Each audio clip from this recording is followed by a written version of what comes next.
the draft Customary Land Tenure Bill to operationalize the reform framework outlined in this report.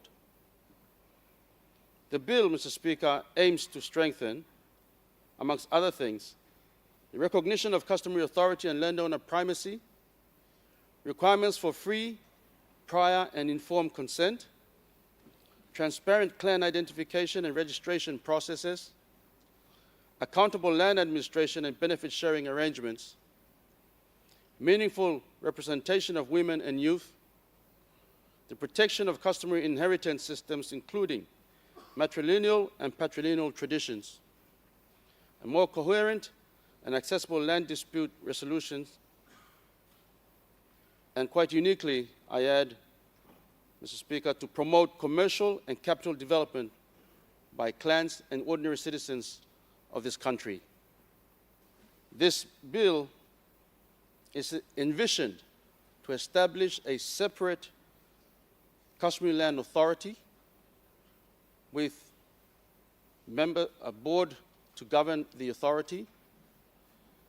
The board would be constituting of a number of key government agencies and independent representatives representing women, youth, Papua New Guinea Law Society, the Papua New Guinea Chamber of Papua New Guinea Certified Practicing Accountants. This bill envisages, Mr. Speaker, to establish two registers. One is the Registry of Clans in the nation, and the second would be a register of property belonging to these clans. It envisages the formalization of perpetual land title or land interest in favor of the clans by virtue of declaration through enactment of this bill, and also the creation of subleases from the authority and the clan to third parties and land users, limited to a tenure of 50 years each. It also accommodates the creation of development agreements or subordinate agreements for development on these subject lands.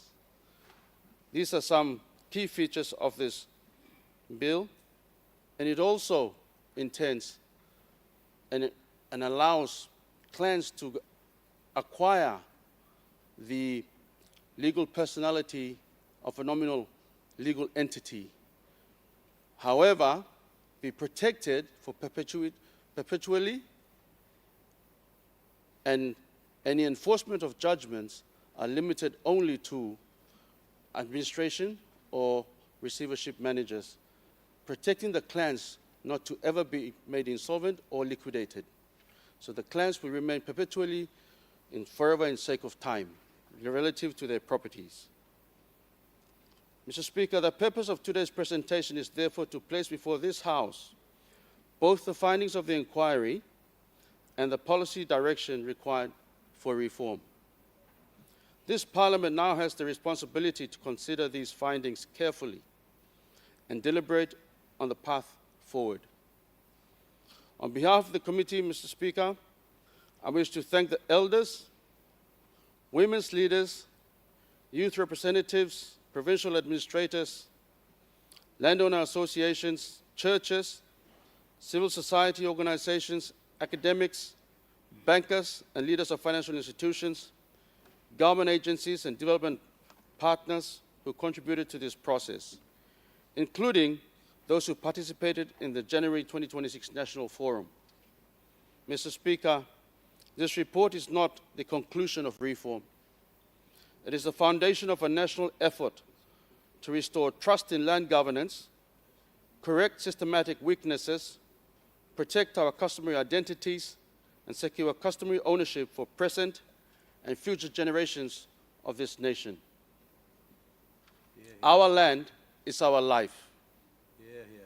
If there ever were a greater call for all men and women to stand together and members of Parliament to take on this challenge, today is the hour and today is the time.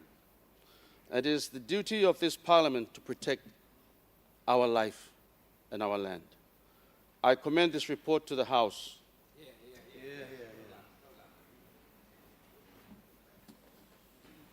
The Honourable Member for Abao. Thank you, Assistant Speaker. I move that Parliament take note of the Chairman's statement, and I wish to provide a debate. And I also move that the Parliament accept the report and its set of recommendations to be adopted. Make a speech. Thank you, Assistant Speaker. Firstly, let me highly congratulate the chairman of this Special Parliamentary Committee on Customary Land and Land Reform in Papua New Guinea, Honorable Keith Iduhu, in his first tenureship as a parliamentarian. He's brought to this honorable House the issue that hasn't been properly handled over the years since we became a state 50 years ago. When we began as a state, Honorable Assistant Speaker, we acquired many of the outdated legislations from the Westminster system, other parts of the world, and failed to realize that these were not serving our country as well as their intentions. As a former Minister for Lands, I want to commend the Prime Minister and his leadership in recommending to this Honorable House the establishment of this Special Parliamentary Committee in recognition of this issue of land which the country must now have a conversation on. And highly commend the committee because for the first time, there is a parliamentary committee not only presenting a report, but also proposing a bill in relation to the report. Because we are legislators, we are policy makers, and it shows a leadership which is very clear on what they are doing, that the issues are very, very clear as presented in the report, but they also provided a new legislative framework that must address this vast asset that Papua New Guineans own. And being a highly diverse country, the manner in which many tribes manage and own and discuss their land as communities is something that I, as a former lands minister, while sitting in my office as Minister for Lands, was not able to fully understand. Correct. Whilst in office as Minister for Lands, I called the then Secretary, the late Pepe Kimas. I said, Secretary, I have observed the structure of the Department of Lands, but there is no office or no system in the department that addresses the bulk of the land called customary land. I was advised that the state only owns 3 to 4%, and so the Department of Lands was managing all those things. But the bulk of the land, the state agency called the Department of Lands and Fiscal Planning really never had a system in that department for many years. Correct. Until I went in. So two of us had an argument. I said, immediately establish a division on customary land and appoint a deputy secretary, the highest level below you, to be the deputy secretary for customary land.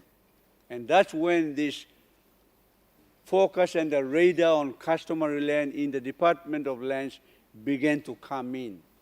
Then I hosted the 2005 Lay Summit, and then the recommendations, and established what we call the National Land Development Program. Phase 1 finished, but this is part of the phase 2, and as I have been arguing on the floor of Parliament, phase 2 of the National Land Development Program is to deal with bringing the bill to the floor of Parliament on customary land. Assistant Speaker, Dreamman Blomi come up tete.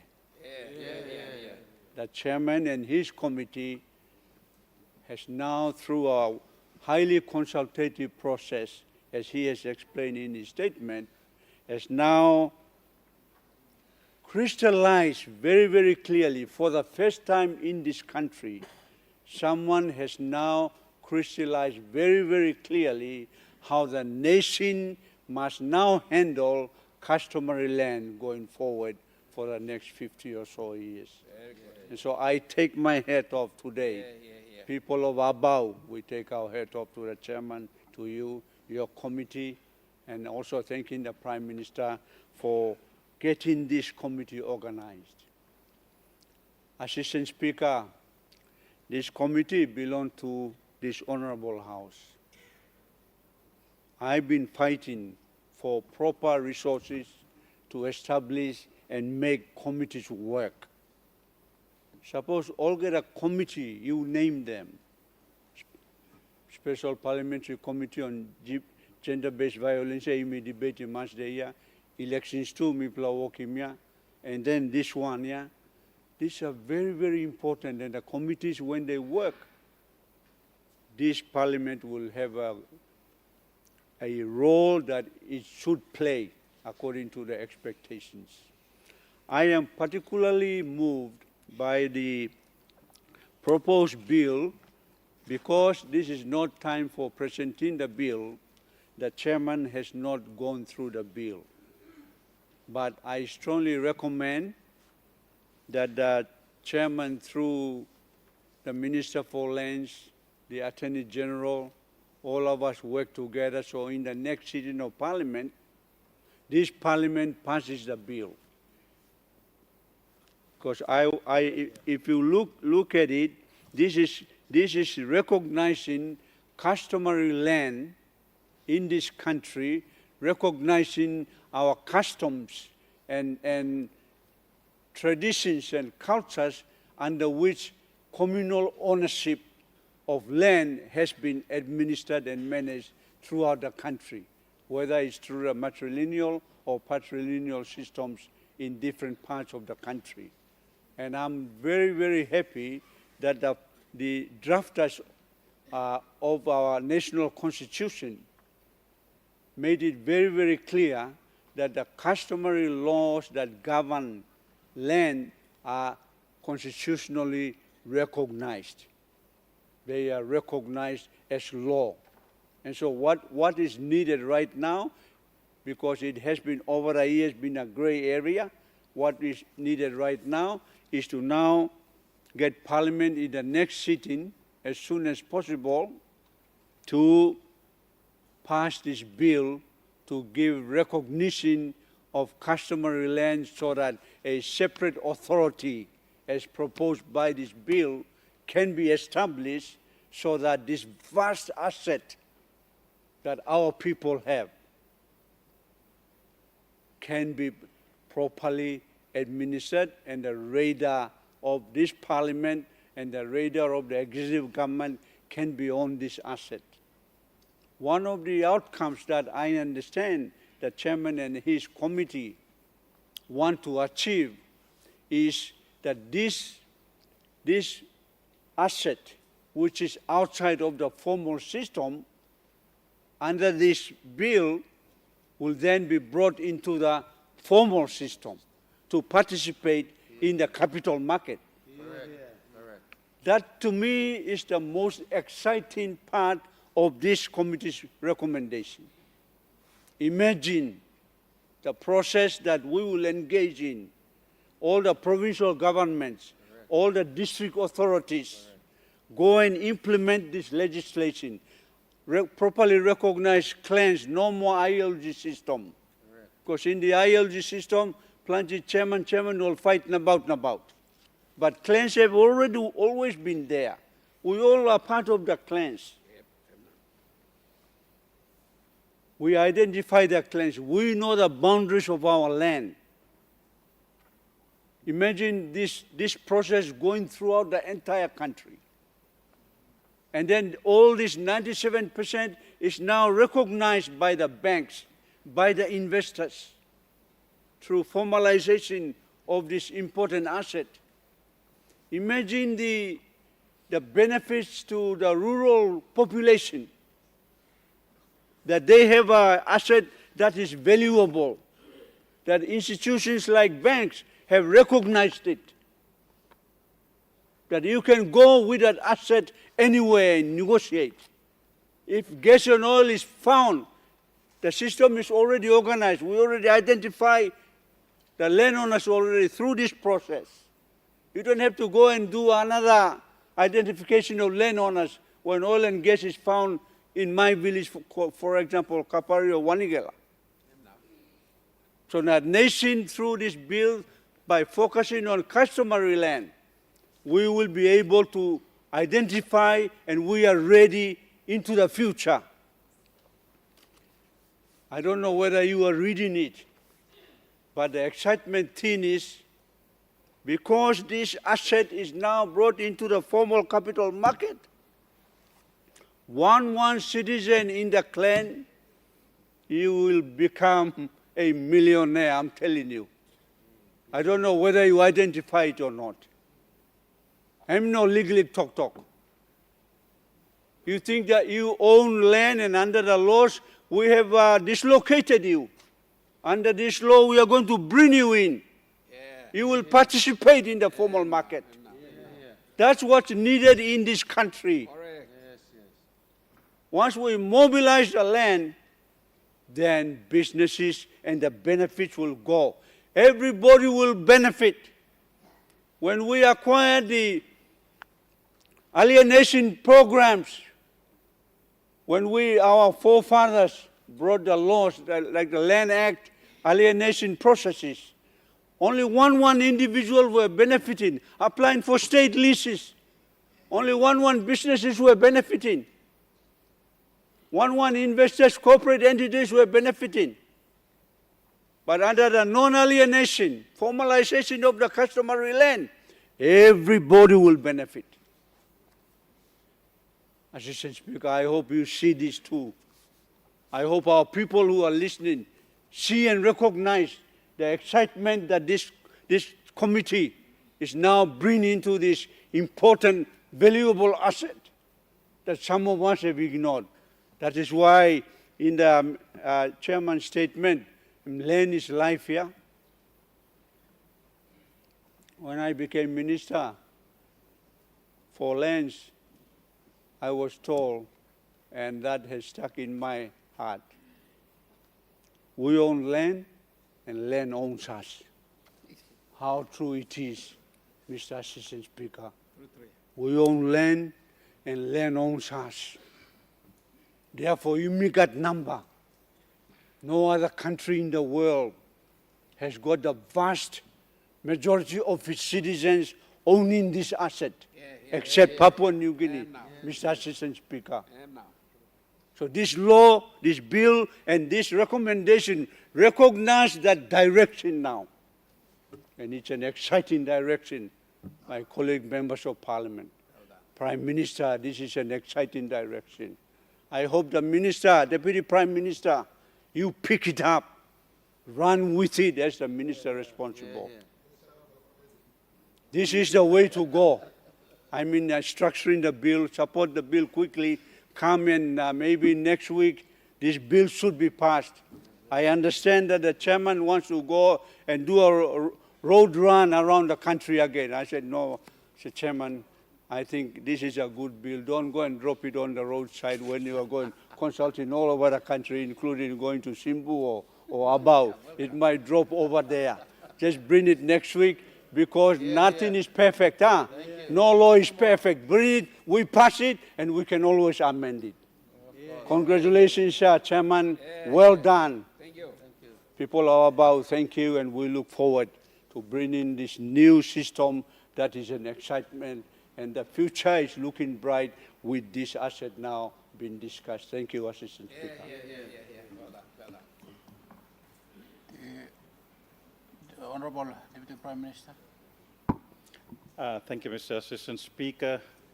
First of all, thank you for allowing me to participate in this debate. I'd like to first of all congratulate the committee and the chairman for this presentation, the tabling of this report. It is, I agree, it is a very critical report. And it's been a long time in the outstanding, as Sir Puka quite rightfully pointed out. It's been 50 years since independence, and this government saw it and did it in its term. It's also, in this term, it shows that in encompassing government, we didn't put a government minister as a chairman, so that we had proper oversight and participation in this. And that is why we put the Honourable Keith Iduhu on it, because his knowledge as a lawyer and his vocal ideas on it, it needs a two-way thing to be able to show transparency. And that is why in government's wisdom, the Prime Minister's wisdom, that we put in a select parliamentary committee on this and ensuring we get the best input possible from both sides of the House. So it shows that as government, we look at encompassing ideas. We don't say, me play it, but sinaun chairman, and me play it, but guiding process. One kind law, Connect PNG program. We also set that up so that we have views from both sides of the House, so that we can be also criticized and held accountable for these things. It is important that we set up these things so that whilst we have the chairman, that we had very good eyes, especially like the Honourable Keith Iduhu again, that sat on that, and other esteemed members of the opposition to criticize, to dissect, to look at, and offer, most of all, offer options, credible working options. And this is what I like about the Honourable Keith Iduhu and his committee. Also provides solutions, options, and he also kept very good interaction with myself as the Office of the Lands Minister, and participated in a lot of ideas, and I'm quite thank you for that. This is what government is all about, Mr. Assistant Speaker. We need to put our heads together to solve issues instead of fighting. Issues that are very important for our nations, issues that are very sensitive, like the land program. The land program, the land in Papua New Guinea, land is very sensitive, Mr. Assistant Speaker. It is a very sensitive issue for all of us, and we needed to find solutions to that. And some of those solutions are now embedded in this report. Some of those solutions are embedded in this report. As quite rightfully pointed out, 97% of land in Papua New Guinea is customary land. How do we make it tenable? How do we make it bankable? How do we make it where our people can benefit from it? All of us want the same thing, but we need to make it so it becomes bankable, that the banks can be able to hold it as mortgage, allow businesses to run, and that sort of thing. And Honourable Sir Puka quite rightfully pointed out that whilst we have an administration for alienated land in Papua New Guinea, we don't really have something for customary land in Papua New Guinea. There are three types of land in Papua New Guinea. Alienated land would constitute about 3 to 4% of land in Papua New Guinea. Then we have freehold land that we inherited from the past, that is freehold land. And then we also have customary land, roughly about 96% of customary land, which is the biggest slice of land in Papua New Guinea, held by our people, but unbankable. So this committee has set up proposals, ideas that we will work together to try to ensure that we be able to make those become accessible and bankable for ordinary Papua New Guineans. We agree that we need to, as discussed with the Honourable Chairman, we agree that we need to survey and have a bankable and also records for customary land in Papua New Guinea. We need to be able to assist our landowners, survey and identify their land. Too many times, I know that each one of you, including myself, we all have customary disputes back home. Get on them, stop, even though I'm the landsman, I still have disputes back home in my own village that people cross the boundary, place lo kaka garden sanapla wena, disla, or something. So this route that the government has taken, an inclusive route, with the opposition to ensure that we find solutions for this pathway.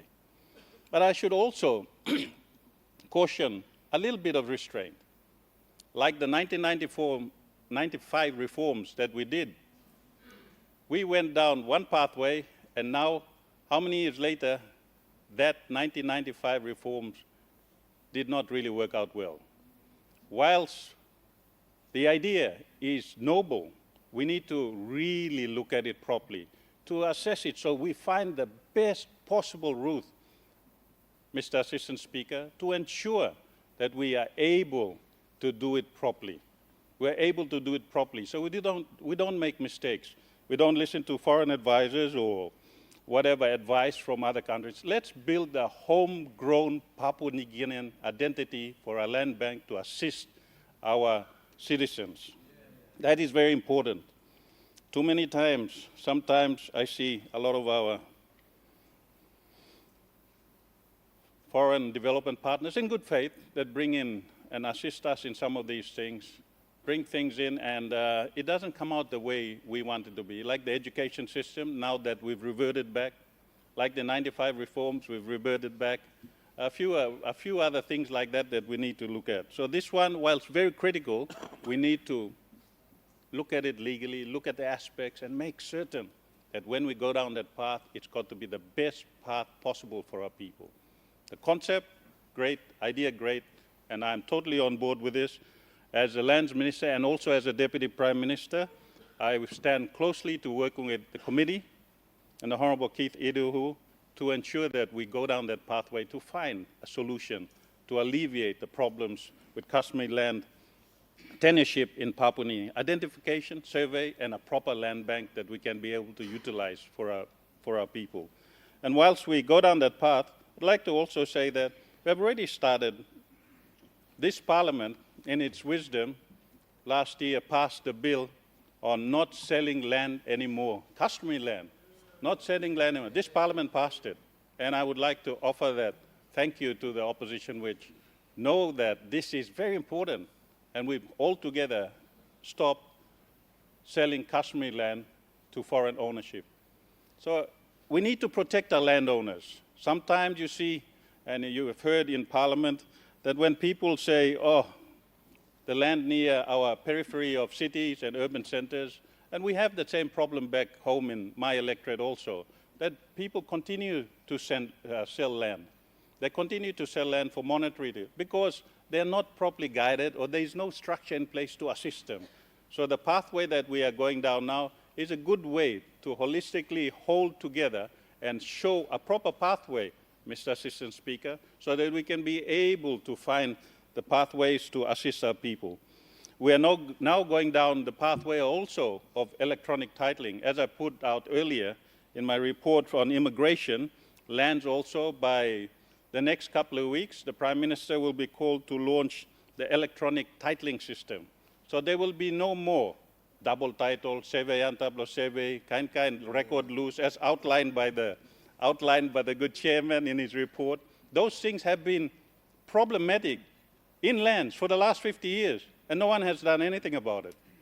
So this time, this government has now been able to go down that path, Mr. Assistant Speaker, to ensure that now we have electronic titling, electronic survey, so no one can abuse that process anymore. And that will be very, very good for the future, whoever replaces me as lands minister down the track, Mr. Assistant Speaker. That will continue, so we can have electronic records, so we don't have files going missing inside the lands office. We have a clear-cut process, so whoever handles the titling, whoever handles the records, you can show and see the fingerprints on it clear so that they don't play with the system. That will be launched in the next couple of weeks, Mr. Assistant Speaker. We have also gone down the path of, whilst we're going down the customary path, we need to also, in this, make it that our investors are not scared of going into a village and ensuring they have security of tenure to build an agricultural plantation of 100,000 hectares. They should not be scared of going down into clan area and be able to deal clearly and concisely with the proper landowners. They don't want to be confused. And that tenure of ownership, I am certain the chairman in his report has already given that, and we'll both be working together on both sides of the House to find the clear pathway, Mr. Assistant Speaker, to fix this very, very important thing that underlines all Papua New Guinea, underlines our livelihood, underlines every individual sitting in this room, plus all Papua New Guineans everywhere. I see big hope in this, and I see that it is the answer to a lot of unbundling a lot of wealth in our nation, freeing up land, giving bankable, secure security of tenure to our people, identifying land, clear-cutting land processes, and also ensuring that investor confidence is made available so investors can come in without fear or favor in improving and developing in partnership with our landowners. Mr. Assistant Speaker, as I said earlier, it has to be a PNG-tailored solution, a mix of other things, but brought it and totally tailored for our people here.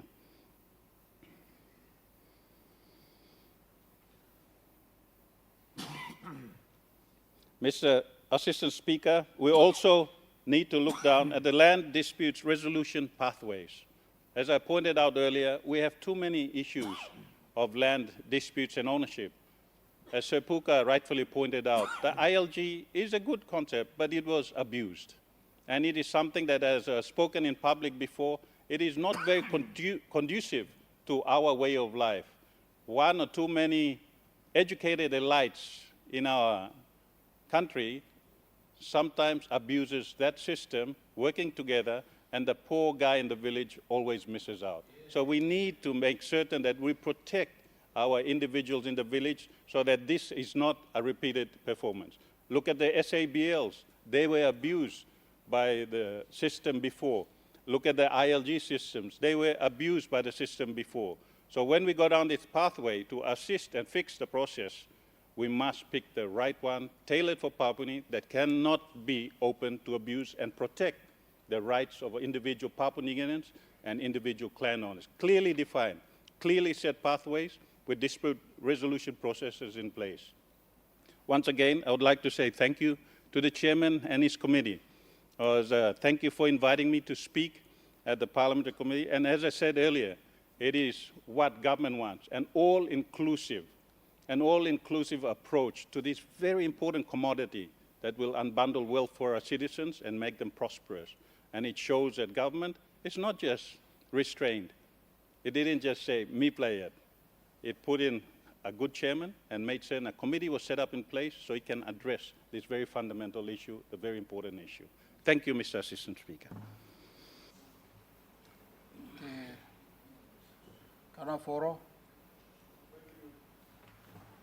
Speaker, I rise to contribute to this very important report here, and I commend the chairman and his team for great work. I think both sides of the House have all agreed that he's the right person to do this, and we support what he is doing.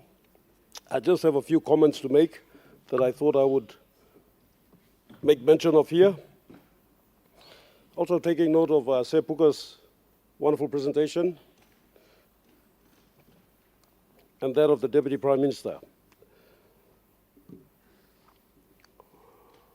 Mr. Speaker, there is a fundamental contradiction on laws that I just want to point out in regards to land and us being landowners. We claim that we are landowners. And we say 97% of our country is owned by landowners. But the fact is, we are surface landowners. And it's this that I want to speak about, surface landowners. And we were rendered surface landowners in 1992 with amendments to the Mining Act. This basically means that when the moment a drill bit touches the soil, the law tells our people they are strangers on their own land.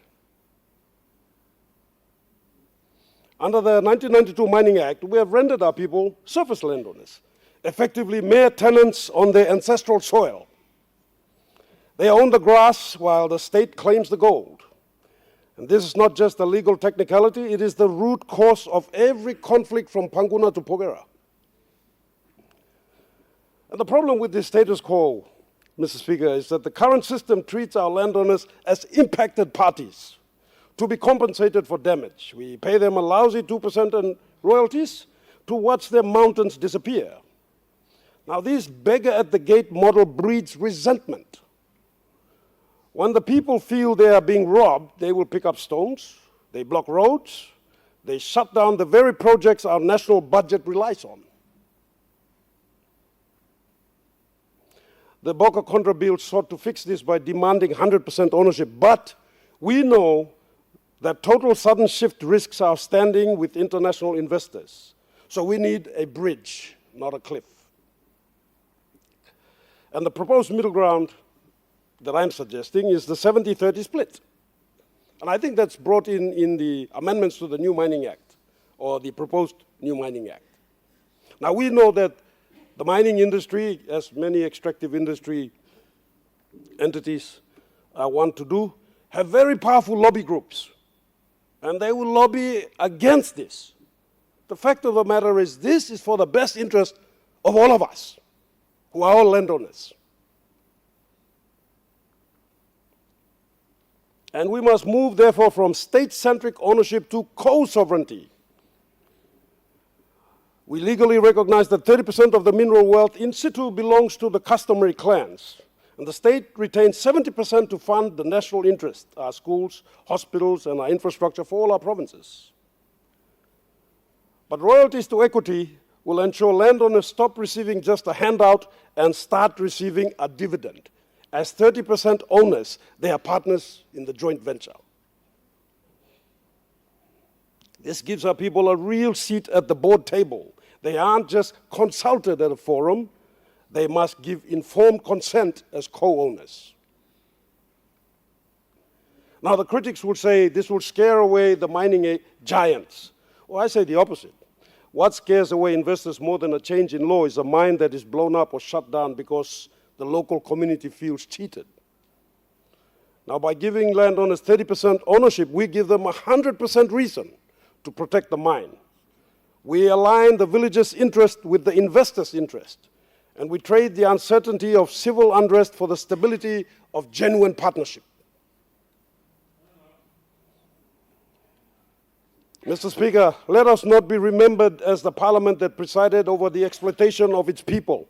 Let us be the parliament that gives the true landowners back their dignity. Let us pass a law that recognizes the wealth of PNG, that it belongs to the people of PNG, not just in name, but in title. Thus, I move that we consider this shared equity framework for the future of our sons and daughters. And therefore, when we do this, then we can say, truly we are landowners, and not just surface landowners. Because that's what's happened. That's what's happened. We didn't even know it in '92. Were the landowners consulted? You go and ask them now. Do they know that under the surface, under a certain depth, that's not their land? They have no idea about this. We have to be mindful of how we move on in the next 50 years. We don't want to repeat the mistakes of the last 50 years. In fact, some of those responsibilities that are upon us still remain. Amending these colonial laws, not our laws, their laws, amending them so that they become our laws for our people, for our future. Those are my concerns that I thought I would just add so that the good chairman and his team can take them on board. And another which I wanted to add is to do with alluvial mining, that not just alluvial mining, but mechanized alluvial mining must firmly remain in the hands of Papua New Guineans, and only Papua New Guineans. Only Papua New Guineans. With this, I just want to make a side note in regards to the previous presentation by the Deputy Prime Minister when he presented the migration report. I commend the Deputy Prime Minister for tremendous work that he is undertaking, overhauling that very important guardian of our country, the Immigration Office, and state that I want you to consider making amendments within this Immigration Act, so that people who are naturalized citizens, as is the case in some countries, when they commit serious offenses, we must have the power to strip them of their citizenship and deport them back to their countries. I say this because a number of these characters, these insidious characters, are now operating in the alluvial mining space.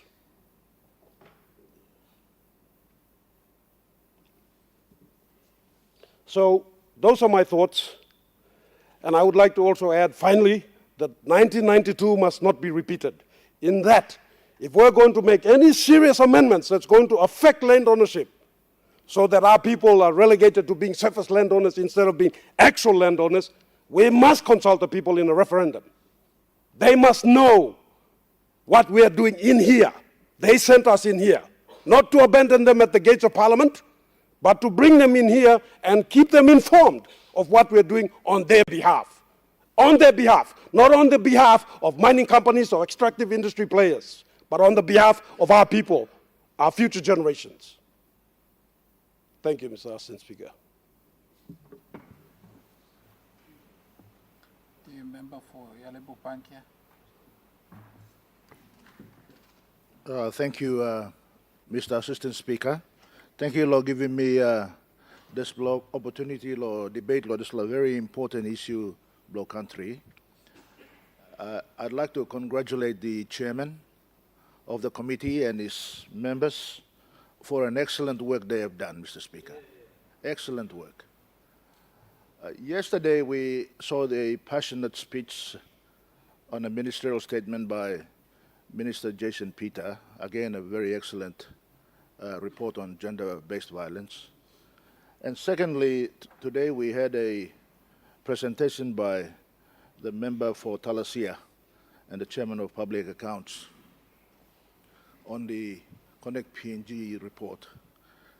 And when you see the makeup of those committees, you can see that many of them are first-time MPs who have come into this Parliament House and starting to work through these committees.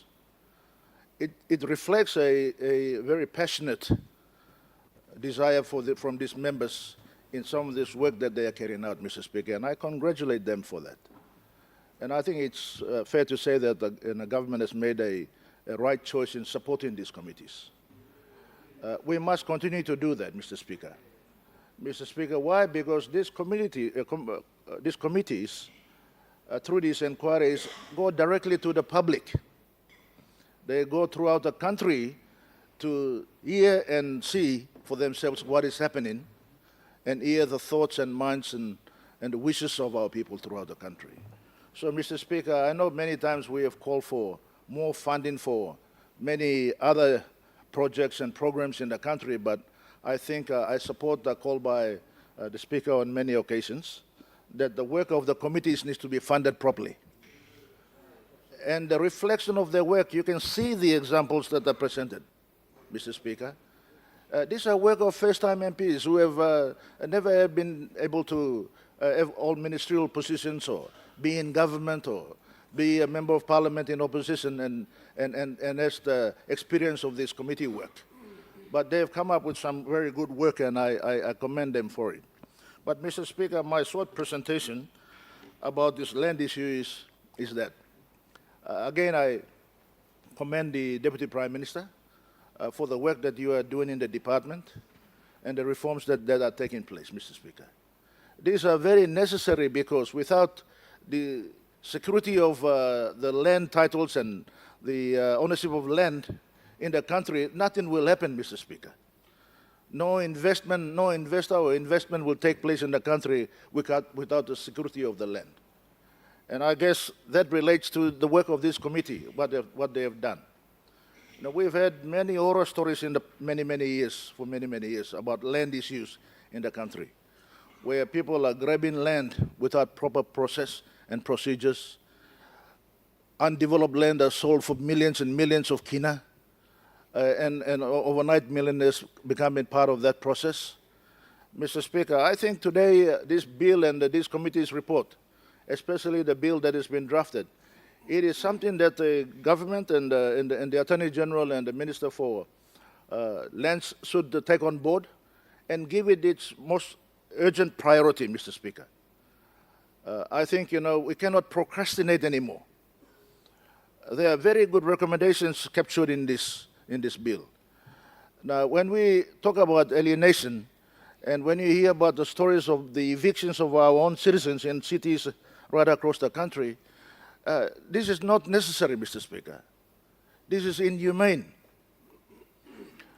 They have right to settle in their own country, and they have right to have ownership of land. Without options, we are evicting them from land which is government-owned, of course. Leases are given to so-called business houses and business people and investors. But we are not looking after our people. That's the role of our government, role of this parliament, Mr. Speaker. So what this bill and the committee's work shows us clearly is that the ownership of the land must remain with our people, and that's what it should be rightly so, Mr. Speaker. Mr. Speaker, I think that the land ownership by the people and the way to monetize that is very encouraging, Mr. Speaker, as recommended in the bill. Many of us know the difficulties about registering customary land and then trying to capitalize that for business or development, Mr. Speaker. Now, this particular recommendation from our committee is that we can now have the opportunity, Mr. Speaker, to allow our landowners and our customary landowners to continue to have indefinite, perpetual ownership of the land without losing rights to it. But they are able to capitalize it and lease it out to either government or to investors for that matter. So as long as the ownership continues to remain with our people, Mr. Speaker, it doesn't matter wherever you go in the world. Probably 99% of the world, you'll see many of the land, the people do not own it. It is owned by governments or owned by businesses. And our people, their people tend to struggle to acquire even their first home in their respective countries. We are very unique and we are very fortunate that we have our tribal systems that continue, that the customary land ownership must remain with the community and the people, with common ownership, Mr. Speaker. And that we must not allow it to be diminished in whatever shape or form, Mr. Speaker. We cannot do away with that. That is the last protection that our people need in this country. It is the ownership of the land. And I know that debates about how we should develop it and how we should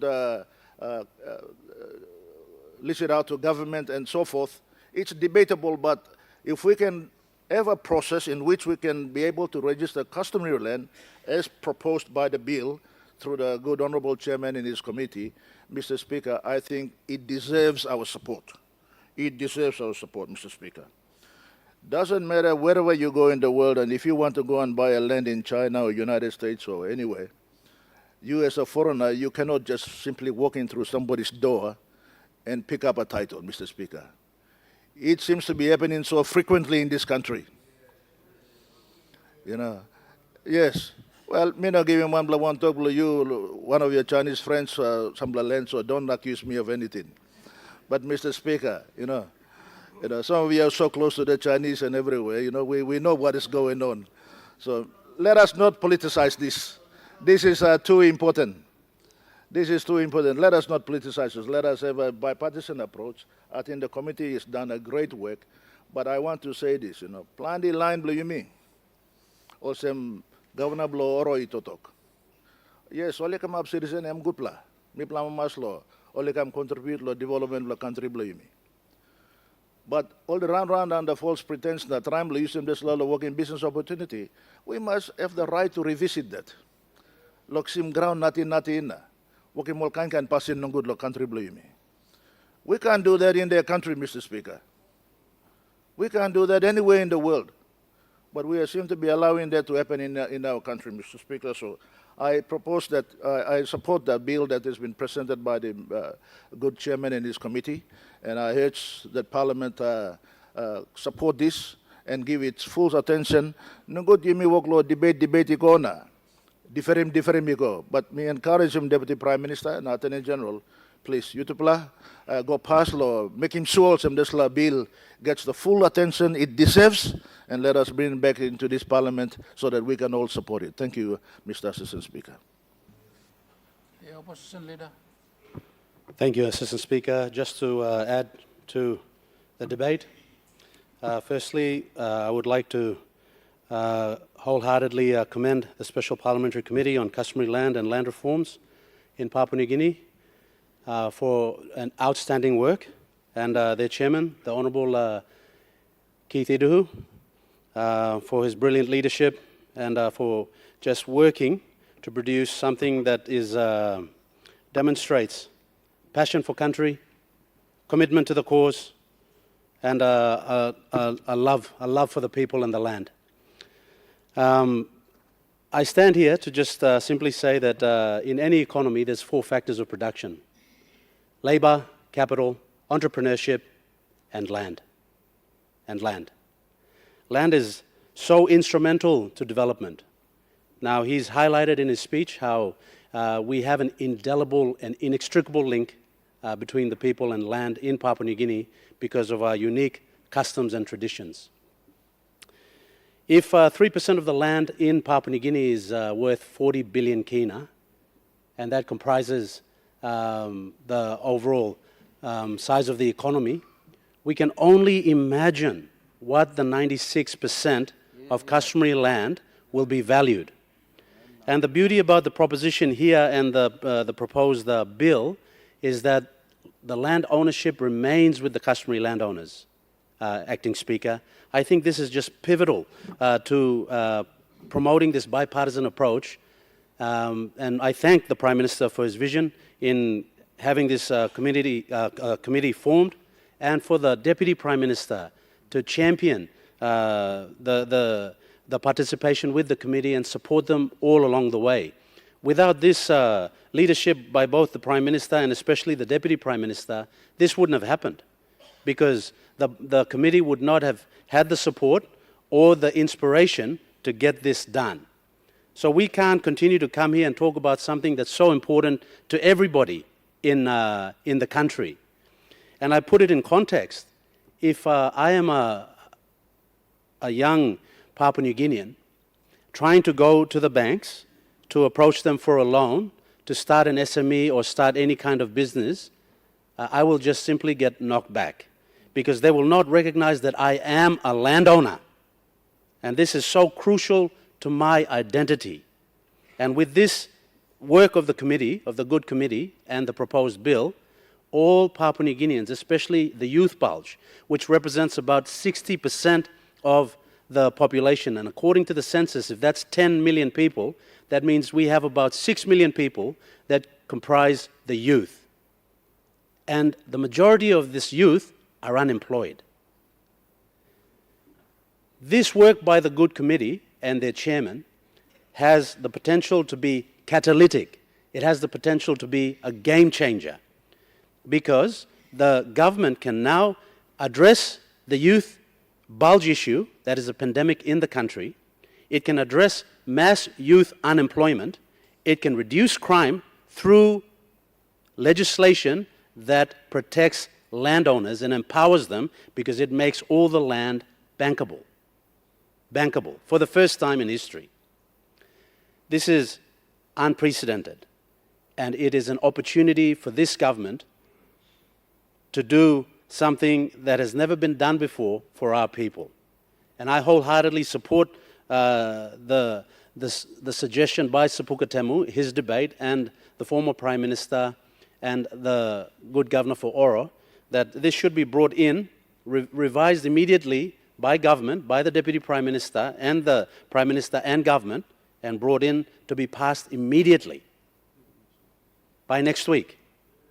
We don't have any time to waste. This is not political. This is for the people. So with that, Acting Speaker, I wholeheartedly support the bill and thank the good work of the Chairman and his committee. Thank you, Acting Speaker. The Honourable Prime Minister. Thank you. Thank you, Mr.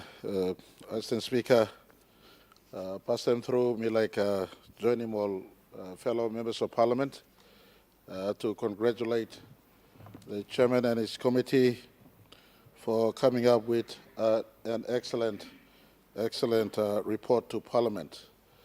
Lagu chairman, oi committee gau karabe namo herea. And I want to say, and Puka, a senior in our Parliament, former Prime Minister, a senior in our Parliament, and all ministers, including Deputy Prime Minister, has recognized the importance of this work.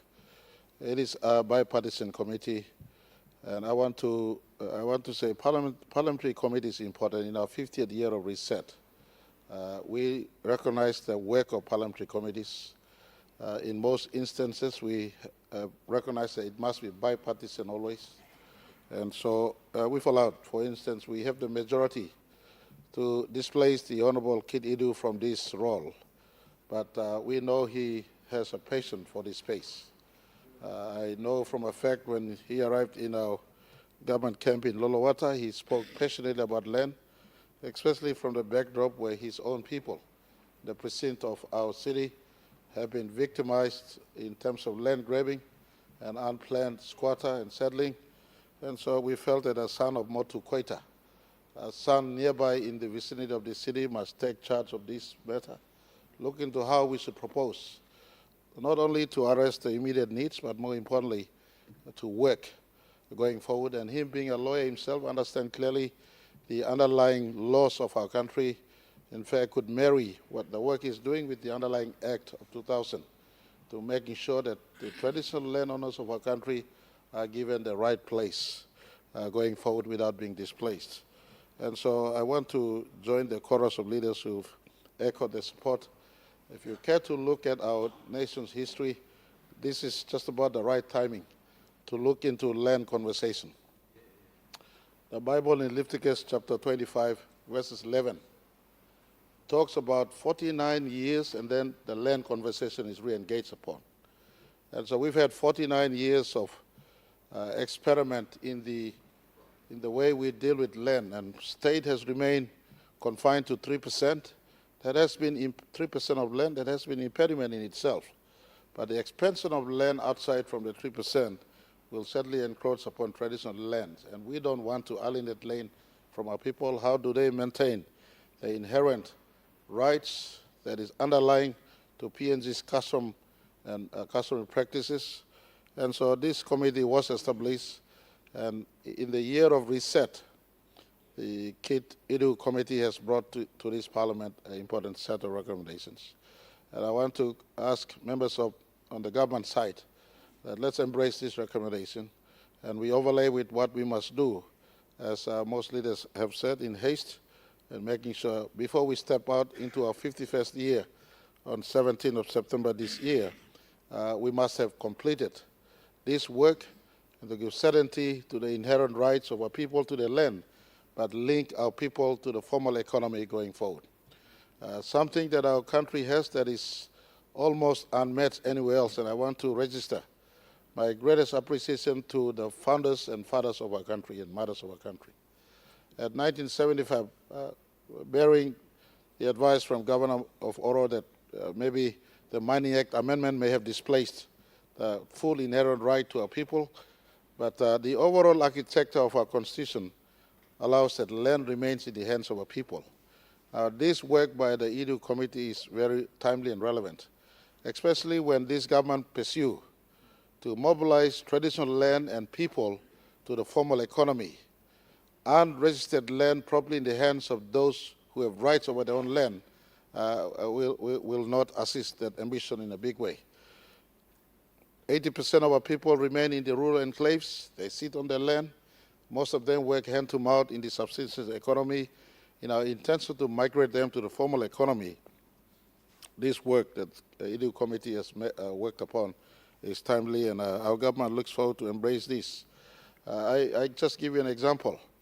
I drove down from Kupiano into Alatau just before September 16th last year. I stopped 66 times. That's the first time ever we had connected Central Province to Milne Bay. And I want to thank the member for Alatawa, the Honorable Ricky Morris, who met me at Gadusu. But as we were driving through Amazon Bay and Cloudy Bay, 66 times we stopped along the way. There was an elder who came out to us at Margarita, and he said, Mr. Prime Minister, 5,000 hectares remain state land. These were abandoned for the last 50 years. We had rubber on before. There are massive land still available. And almost every stop along the way, people said, thank you for the road. We now want to get on into the formal economy. They have land, the most important piece of collateral any person would want for linking to the formal economy is land. Land remains the underlying number one asset base for any lending collaterals. Now, meeting and linking that person, his land, to the formal economy has been the missing piece. I want to register my appreciation to the Deputy Prime Minister in his work as Lands Minister. He stopped. So to all the Papua New Guineans, you haram this talk. All the ground block country now, you may stop in Peninsula outright sale. Law is stop finish, you non have Salim ground. You Salim ground and you broke him law and you Salim ground. I mean, koi belasi, me talk through. You Salim ground and you broke him law now. In Motukoita land, Budibam land, Tari land, anywhere in our country, we've already outlawed sales of land. The reason we outlaw is this. We knew Honorable Iduhu's committee is at work. Our own executive government work is there. We'll marry these two, and we will link land people to the formal economy. And I want to ask all of us, and correctly said earlier by preceding speakers, this is a work that we must do at haste. Before we step out of the 50th year, we must have completed this work in a sort of clarity, and I want to encourage our people. Fear not this work we're trying to do. This is not alienating land from you, this is properly registering land. Ground below you, one of up you stop, you register him, you hold him title. It is yours perpetually. The underlying law is talking below you. Here this our ground below now. We want to link you and your land to a formal registry. Before, all Papa Saulong Tumuna story, Mama Saulo Tumuna story. This generation, more so my children's generation, would lose the Tumuna story belong ground. And so when the older generation is not yet fully demised, we must work in haste to properly register land across our country, making it possible for the security of land tenureship, as well as linking our people to productive economic activities going forward into the future. And I want to say to this committee, we offer our full support. We're looking forward to working with this committee and mirroring the work that our Lands Department is doing so that we can unlock the greatest economic potential our people have in their own land. They see it right across the entire 462,840 square kilometers of land that is called Papua New Guinea today. Thank you very much.